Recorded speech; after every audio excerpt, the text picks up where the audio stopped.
अस्सलामुअलैकुम। एक नई वीडियो के साथ आपकी खिदमत में हाजिर हुए हैं। मैं हूं राजा कैफ और मेरे साथ मौजूद हैं सैयद भाई। आज के मैच पे बात करेंगे जो पेशावर ज़ल्मी और मुल्तान सुल्तान के दरमियान खेला गया। दो टेबल टॉपर्स के दरमियान ये मुकाबला था। मुल्तान सुल्तान ने टॉस जीत के फील्डिंग का फ़ैसला किया और स्टार्ट ज़ल्मी ने बहुत अच्छा लिया। मोहम्मद हारिस ने 17 बॉलों पे 38 स्कोर किए और एक अच्छा स्टार्ट जो है ना ज़ल्मी को फराहम किया। जी क्या भाई दो बेस्ट टीम्स का मैच था। Best bowling attack versus second best batting attack, क्योंकि बेस्ट बैटिंग अटैक भी पेशावर ज़ल्मी का ही लग रहा है। तो यही था कि पेशावर की बॉलिंग और मुल्तान की बैटिंग का मुकाबला था। पहला तो मैं पहले तो टॉस पे मैं बात करूंगा कि मुझे लगता है कि मुल्तान ने टॉस जीत के पेशावर को जो बैटिंग दी, वहीं से उन्होंने पहली मिस्टेक की। फिर अगेन जो कल हमने वीडियो के एंड में बात की थी कि टीम्स अपने पास्ट प्रेसिडेंट को देख के उस पे टॉस का वो कर रही है, डिसीजन ले रही है। अपोनेंट की उसको स्ट्रेंथ और वीकनेस को देखते ही नहीं है टॉस पे। और मैं बड़ा हैरान होता हूँ इस बात पे। मेरे हिसाब से टॉस पे आपको दो फैक्टर देखने चाहिए, एक पिच की कंडीशन और अपने अपोनेंट की स्ट्रेंथ या वीकनेस। तो आपने देखा पेशावर जल्मी ने पिछले 3 मैच कैसे जीते थे। पहले बैटिंग की, अच्छा स्कोर लगाया और जल्दी आउट किया टीम को। तो आपने टॉस जीत के उनको उनका बेस्ट क्रिकेट खेलने का मौका दिया पेशावर ज़ल्मी को, और फिर पेशावर ज़ल्मी ने एक बहुत अच्छा स्कोर लगाया। आज बाबर नहीं चल सके। हारिस ने आज ऑल्दो अच्छा खेला शुरू में, पहले 2 ओवर में उन्होंने चार्ज किया और नवाज को जो जिस तरह से उन्होंने टेक ऑन किया, तो आज वो बेहतर लगे थे। लेकिन फिर अगेन फिर वही बात बार बार घूम फिर के बात वहीं पे आ जाती है कि इंसान के पास टैलेंट बहुत ज्यादा हो लेकिन दिमाग ना हो तो उसका टैलेंट आधा हो जाता है। आज इतना अच्छा स्टार्ट मिला, इतना अच्छा आपने नवाज को अटैक किया, आपके 39 रन से शायद या 37। उसके बाद आपने एक बहुत ही बुरी शॉट पीटर फिडल पे खेल के अपनी विकेट थ्रो की। उसके बाद बाबर जल्दी आउट हो गया आज। आज वो थोड़ा सा अनकंफर्टेबल लग रहे थे मुझे, तो उनकी गर्दन में आज इशू था। उस बाद में आपने देखा उन्होंने पिंक टेप भी लगाई हुई थी, और उन्होंने जो एक बहुत खूबसूरत छक्का मारा उसके बाद उन्होंने वो आई थिंक उसी छक्के के बाद वो बैठ गए थे और उनको दर्द हो रहा था गर्दन में। तो वो अनकंफर्टेबल थे, उनकी बैटिंग में आज नजर भी आ रहा था बाबर की, वो कंफर्टेबल नहीं थे। 2-3 शॉट्स उन्होंने अच्छी मारी, वो गैप में नहीं गई। वो आज वैसे उनकी थोड़ी सी लक भी मैं कहूंगा, जो बैट्समैन को हमेशा लक चाहिए होती है स्कोर करने की, चाहे वो जितना भी फॉर्म में हो।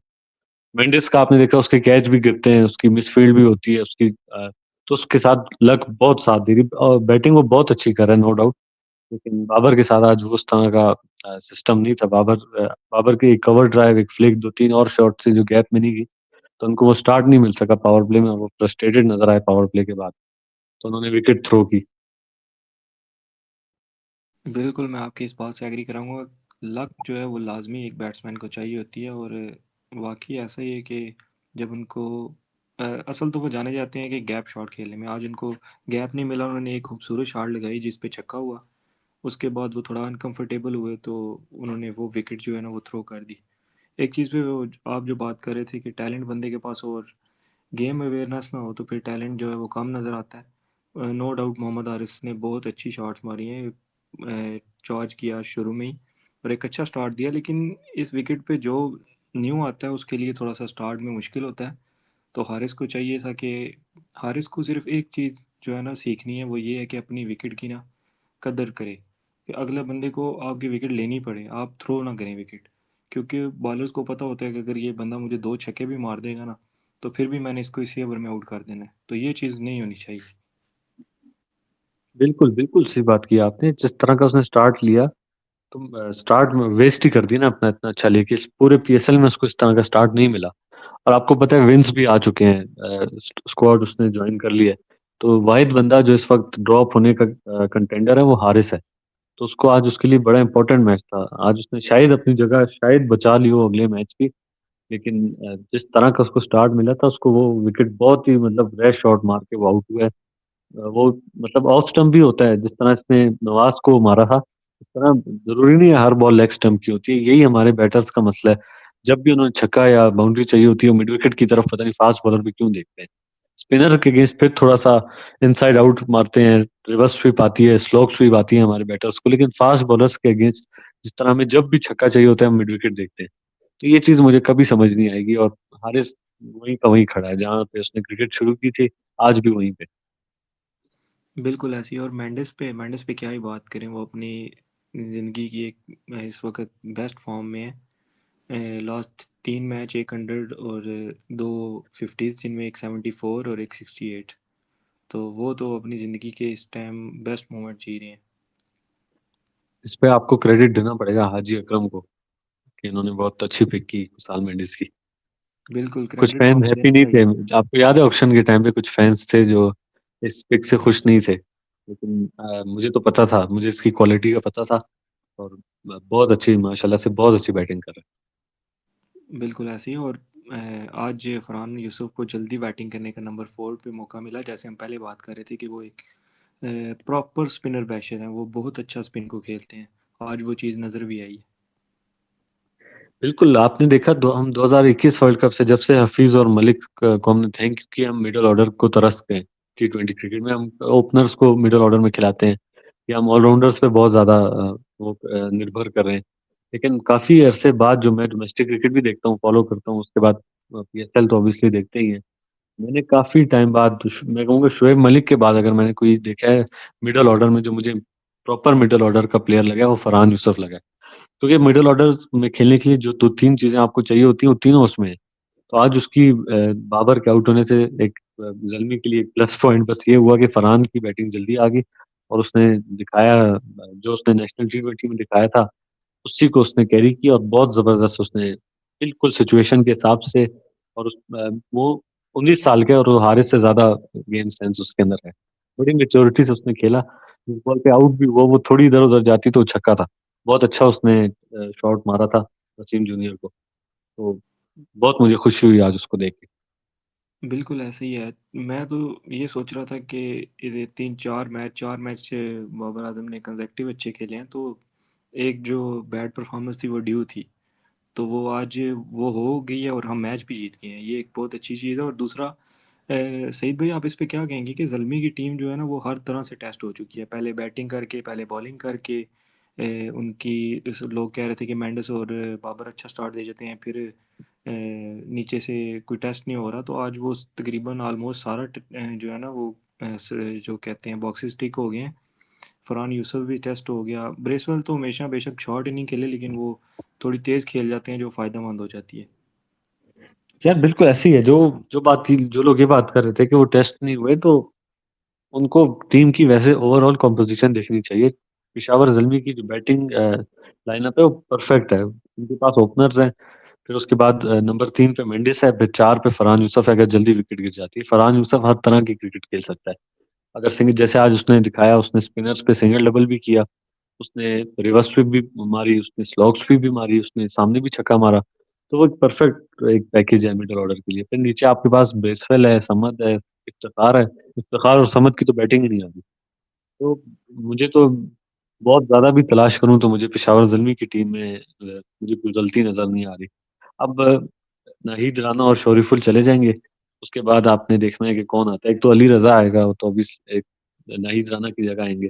दूसरा आपने देखा कि क्या वो शाहनवाज़ रहानी को खिलाते हैं या खुरम शहज़ाद को खिलाते हैं। बिल्कुल, अगर वैसे मैं आपसे पूछूं तो आप किसके साथ जाएंगे? यार मैं तो खुरम शहज़ाद के साथ जाऊँगा। उसने लास्ट ईयर बहुत अच्छी बॉलिंग की थी, क्वेटा की तरफ से। बिल्कुल ऐसे ही है। और एक और चीज़ सईद भाई देखनी पड़ेगी कि वो दोनों जाएंगे तो हमारे पास पीछे 2 ओवरसीज़ रह जाएंगे, हमने एक ओवरसीज़ और खिलाना है। तो हम वो किस ओवरसीज़ के साथ जाएंगे? क्योंकि टॉप 3 में विंस खेलते हैं। टॉप 3 हमारा इस टाइम, हारिस को भी आज के मैच के बाद मुझे नहीं लगता वो ड्रॉप करेंगे। तो मुझे लग रहा है कि आमिर जमाल की जगह शायद हार्डी खेल लें, मुझे जो जैसा लग रहा है। अब आमिर जमाल की जगह हार्डी तो खेल तो सकते हैं, लेकिन आपने देखा आमिर जमाल की बारी कब आती है और हार्डी जो है वो थोड़ा-सा ऊपर खेलना पसंद करते हैं। नंबर 4 पे, नंबर 5 पे मोस्टली वो खेलना पसंद करते हैं। तो उनकी मुझे नहीं लगता बैटिंग उनकी उस तरह से बारी आएगी। तो देखना पड़ेगा, अभी इनके पास कल का दिन है, कल गैप है। अब देखते हैं, ज़रूरी नहीं है आपने 3-4 ही खिलाने हैं। वैसे मैं तो विंस को खिलाना चाह रहा हूँ। विंस ऐसा प्लेयर नहीं है जिसको आप बाहर बिठा के रखें। नहीं, लेकिन मैं वो बता रहा हूँ कि ये रूल है कि मिनिमम 3 बंदे जो है ना वो ओवरसीज़ खेलते हैं। इसलिए मैं कह रहा हूँ कि विंस भी नीचे बैटिंग करना पसंद नहीं करते। हार्डी तो चलो फिर ऑलराउंडर है, वो थोड़ा एडजस्ट कर लेंगे। तो विंस को ही लाना पड़ेगा, और एक ही मोहम्मद हारिस ही मुझे लगता है कि शायद उनको बाहर बिठाया जा सकता है। वैसे मैं भी यही सोच रहा था आज के मैच से पहले, लेकिन आज जो उन्होंने थोड़ा अच्छा स्टार्ट दे दिया कि शायद उनको ना ड्रॉप किया जाए, मुझे जितना लग रहा है। अब ये भी आपको देखना पड़ेगा कि पेशावर जल्मी के 11 पॉइंट हैं, और उन्होंने ऑलमोस्ट क्वालिफाई कर ली है प्ले ऑफ के लिए। अब बस उन्होंने देखना है कि वो टेबल पे कहाँ फिनिश करते हैं। और तो उसमें आप देख सकते हैं, आप कर सकते हैं, कोई एक्सपेरिमेंट भी कर सकते हैं, इतना कोई बात नहीं है। पेशावर जल्मी की जो मैनेजमेंट है, जो उनका हेड कोच है, उनकी मैंने 2-3 इंटरव्यू सुने, और वैसे मुझे वो एक अच्छा क्रिकेटिंग ब्रेन नजर आ रहे हैं। तो आई एम श्योर कि वो कोई अच्छा ही कुछ लेके आएंगे टीम कॉम्पोजिशन अगले मैच के लिए। चलें, हमने अब पेशावर ज़ल्मी की बैटिंग की बात की है, थोड़ा मुल्तान सुल्तान की बॉलिंग पे बात करेंगे। आज उनका जो यंगस्टर है इस्माइल, मोहम्मद इस्माइल, उसने काफ़ी अच्छी बॉलिंग की है। उसने जो शायद 18th ओवर किया, वो बहुत अच्छा ओवर था जिसमें 2 विकेट्स लिए उन्होंने। यार उसकी मैंने आज पेज देखी, उसकी पेज भी अच्छी थी। लेकिन यार फिर भी मैं अपने मैच देखते वक्त भाई से भी बात कर रहा था कि एक भी फास्ट बॉलर पाकिस्तान का लोकल, कोई पाकिस्तान का फास्ट बॉलर अच्छी बॉलिंग नहीं कर रहा। शाहीन अच्छी बॉलिंग कर रहे हैं, बिल्कुल कर रहे हैं, उन्होंने 10 विकेट ली हुई है। लेकिन आप जब देखते हैं, जिसने 2021 वाला शाहीन देखा हुआ है, उसको नजर आ जाएगा कि कहीं भी अपने बेस्ट पे नहीं है वो। पेस में भी, लाइन लेंथ में भी, किसी में भी शाहीन इस वक्त अपने बेस्ट पे नहीं है। वो बिल्कुल एक है। तरह का सैड पैड ही कर रहे हैं मेरे ख्याल से। बिल्कुल, मैं आपको आपकी इस चीज़ में ऐड करना चाहूँगा। शाहीन तो लास्ट ईयर भी अच्छा खेले थे, लेकिन बात ये है कि वो पीएसएल के अलावा वैसे नज़र नहीं आते विकेट्स लेते हुए भी। तो ये एक चीज़ देखनी पड़ेगी। वो लास्ट 3 पीएसएल अच्छे खेले हुए हैं, लेकिन आपने लास्ट 2 साल से उनकी परफॉर्मेंस देखी है जैसी है। इस शाहीन के फैंस को ये बात रियलाइज करनी पड़ेगी कि जब तक उसकी पेस 145 पे वापस नहीं जाएगी, तब तक शाहीन उस तरह से इफेक्टिव नहीं होगा जिस तरह से वो पहले था। क्योंकि जो वो बॉलिंग जिस तरह की वो करता है, उसमें 135 और 145 का बहुत मैसिव डिफरेंस आ जाता है पेस में। 135 की पेस से जब बॉल आ रही होती है आपके पैड्स पे, या इन स्विंग यॉर्कर होता है जो शुरू में वो करते हैं, वो खेलना और वो जज करना बड़ा आसान होता है। 145 वाला नहीं आसान होता, वो नजर भी नहीं आता बैटर को। तो जब तक उसकी पेस वापस नहीं आएगी, तो मैं नहीं कहूंगा कि शाहीन अफरीदी इज बैक, चाहे वो 20-30 विकेट क्यों ना ले लें पीएसएल में। उसके अलावा भी आप देखें, हारिस रऊफ देख लें, नसीम शाह देख लें, आमिर देख लें, वो तो चलो रिटायर हो गए। लेकिन पाकिस्तान का कोई भी लोग, आज वसीम जूनियर ने भी बहुत बुरी बॉलिंग की। तो वैसे मुझे नहीं नजर आ वसीम रहा जूनियर कोई की एक आपने फास्ट बात बॉलर। की है, वसीम जूनियर की आपने बात की है उनको, इसलिए उन्होंने मुल्तान सुल्तान के उन्होंने लिया था कि वो डेथ बॉलिंग अच्छी करते हैं। मुझे तो एक भी मैच में ऐसा नज़र नहीं आया। वो हर मैच में आखिर पे जो है ना रन लीक करते हैं पक्का।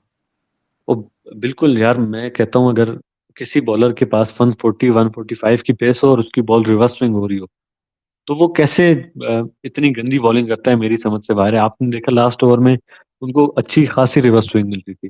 उन्होंने 2 फुल टॉस कराई, एक इफ्तिखार को ऑफ स्टंप पे चौका खाया और एक लेग स्टंप पे छक्का खाया। तो बहुत ही बुरी बॉलिंग पाकिस्तानी फास्ट बॉलर्स कर रहे हैं। लेकिन दूसरी तरफ देखें तो जो पेशावर जल्मी की बॉलिंग है, उसमें एक हमारा स्टार बॉय, उसने 2 मैच पेशावर को जिता दिए। आज का तो उसने, मैं तो कहूंगा सिंगल हैंडेडली उसने जिताया बॉलिंग में। सुफियान सुफियान द मुकीम। अनप्लेबल मुकीम। यार जब भी मैं इस लड़के को जब भी बॉलिंग करता हुआ देखता हूँ, तो मेरे जहन में चैंपियंस ट्रॉफी का टाइम आता है कि जब हमने इसको स्क्वाड में नहीं डाला था। बिल्कुल ऐसे ही है। और बाबर आजम ओवरऑल अच्छी कैप्टनसी कर रहे हैं, लेकिन मैं एक चीज़ कहना चाहूँगा कि वो थोड़ा सा ब्लंडर हो गया था जो आमिर जमाल को ओवर देने वाला। वो शायद वहाँ पे इफ्तिखार ही ओवर कर लेते तो मैच इतना भी क्लोज ना होता। क्लोज तो नहीं है लेकिन हम थोड़े से अच्छे मार्जिन से जीत जाते। लेकिन अच्छा हो गया कि वो ट्राई भी कर लिए। बिल्कुल, उसके अलावा तो ये 5 मैच हुए, 5 मैचों में सिर्फ ये एक डिसीजन के अलावा बाकी, मैं कहता हूँ स्पॉट ऑन कैप्टनसी की है बाबर आजम ने। आज भी उन्होंने जिस तरह से, मतलब ज्यादातर लोग एंटिसिपेट कर रहे थे कि वो आज इफ्तिखार को नहीं देंगे पावर प्ले में, क्योंकि 2 राइट हैंडर्स हैं, लेकिन उसने फिर भी दिया। और इफ्तिखार ने ही मुल्तान के बेस्ट प्लेयर को आउट किया। और स्मिथ ने भी कुछ खास इफ्तिखार के अगेंस्ट चार्ज वगैरह नहीं किया। एक वो एज का चौका उन्होंने खाया फिलिपी से, ब्रिस्वेल थोड़ा-सा ऑफ कलर नज़र आए, लेकिन फिर भी बाबर ने जो रखा हुआ था सुफियान को और नाहिद राना को, इस तरह से उसने उन दोनों को यूज़ किया, तो अगेन आज बाबर आज़म ने मास्टर क्लास दिखाई है कप्तानी में। बिल्कुल, मैं आज एक चीज़ सोच रहा था कि मैं यही सोच रहा था कि शरीफुल को आज पावर प्ले में 3 ओवर दे देने चाहिए और नाहिद राना को पावर प्ले में यूज़ नहीं करना चाहिए। उसकी वजह ये थी कि पिच जो है ना स्टार्ट में पावर प्ले के ओवर्स में बहुत अच्छी थी, लग रही थी, दोनों इनिंग्स में। तो उधर वो जो इतनी फेरी पेस होती है, वो थोड़ी-सी एक्सपोज़ हो जानी थी। उनको पहले ओवर में स्कोर लग जाना था अगर वो पावर प्ले में कर देते तो। बिल्कुल, वो भी एक अच्छा डिसीजन था शरीफुल से 3 ओवर करवाना पावर प्ले में। बिल्कुल ऐसे ही है। तो कल तो रेस्ट डे है। इंशाल्लाह फिर अगली वीडियो में मुलाकात होगी। अपना बहुत सारा ख्याल रखें और हमारे चैनल को लाजमी सब्सक्राइब कर दें और कमेंट में अपनी राय ज़रूर दिया करें। इन अल्लाह हाफिज़।